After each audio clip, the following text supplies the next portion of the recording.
Assalamualaikum warahmatullahi wabarakatuh.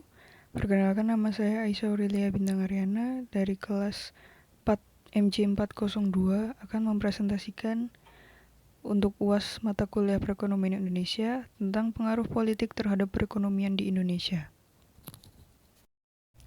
Pengaruh politik terhadap perekonomian di Indonesia juga memiliki banyak aspek yang relevan untuk dibahas. Berikut adalah beberapa dampak politik terhadap perekonomian di Indonesia, beserta beberapa referensi terpercaya yang dapat digunakan untuk mendalami lebih lanjut. Kebijakan perdagangan. Kebijakan politik terkait perdagangan internasional juga mempengaruhi perekonomian Indonesia.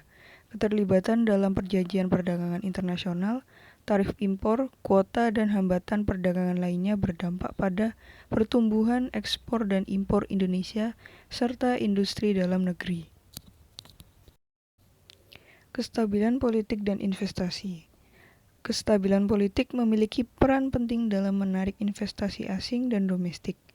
Ketidakstabilan politik yang tinggi dapat membuat para investor enggan menanamkan modal di Indonesia karena risiko yang tinggi dan sebaliknya. Kebijakan fiskal dan moneter.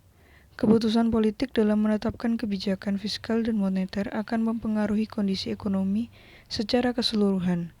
Kebijakan terkait anggaran belanja pemerintah, pajak, dan pengeluaran publik berdampak pada permintaan agregat dan pertumbuhan ekonomi.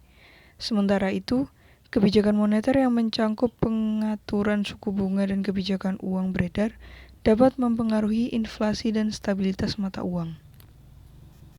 Selanjutnya, regulasi bisnis. Kebijakan politik dalam regulasi bisnis dan lingkungan usaha dapat mempengaruhi iklim investasi di Indonesia.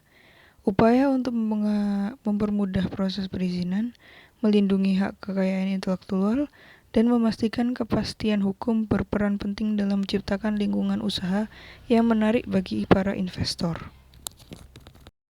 Infrastruktur dan pembangunan ekonomi. Keputusan politik dalam alokasi anggaran untuk infrastruktur dan program pembangunan ekonomi dapat mempengaruhi konektivitas dan produktivitas di berbagai wilayah di Indonesia. Investasi dalam infrastruktur transportasi, energi, dan komunikasi dapat meningkatkan aksesibilitas dan mempercepat pertumbuhan ekonomi di daerah-daerah yang sebelumnya terisolasi. Sekian presentasi dari saya, mohon maaf jika terdapat kesalahan penulisan dan pengucapan. Saya Aisyah Aurelia Bintang Aryana mengucapkan terima kasih. Wassalamualaikum warahmatullahi wabarakatuh.